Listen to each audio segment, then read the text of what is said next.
it's not as sunny as an outlook here. And there are a couple of reasons why. So, um, one topic, a large topic of conversation that you and your audience are no doubt familiar with is this question of information integrity and the amount of information that is being produced that is generated or deep fakes or some of these things that technology has enabled us to do to produce frankly a lot of misleading information. So I think one area of concern is in this space of um, sometimes deliberate, but sometimes not misleading information. And there are folks who can speak much more deeply on this, but I do think that this is a real concern in our space. That being said, I think that there are other issues as well in this topic of trust that maybe aren't getting quite as much light that I'd love to bring a little bit more context on. So, in addition to some of these explicit examples of places where trust is being undermined, I think that there's also a risk of two things that shape specifically the impact investing space and social enterprise space that we need to really be paying close attention to. So, one is that people's sources of information are narrowing, right? It used to be that you might subscribe to multiple magazines and newspapers. It might be that got information from a variety of different sources. And maybe there were things that were local or subcultures that you were a part of where you would get information as well.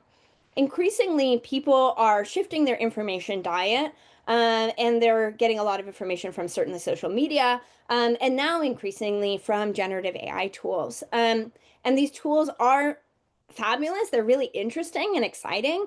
They are not designed to give people high quality information.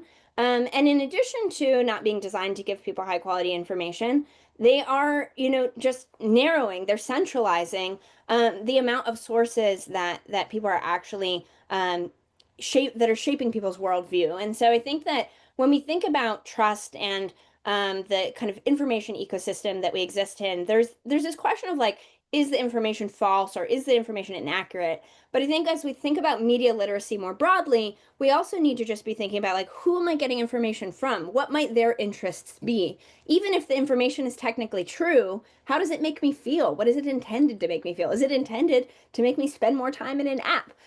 Right? So I think that there's this kind of underlying question about what our relationship with information is.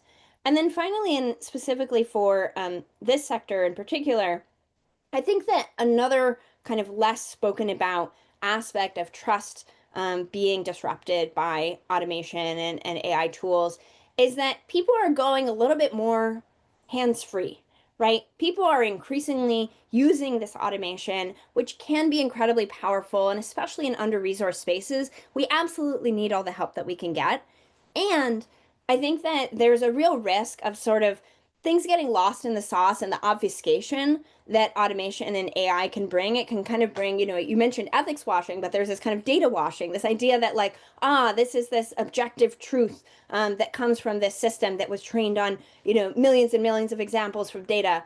And while these systems are incredibly powerful tools, as we begin to be more hands off, we can sometimes see dangerous feedback loops.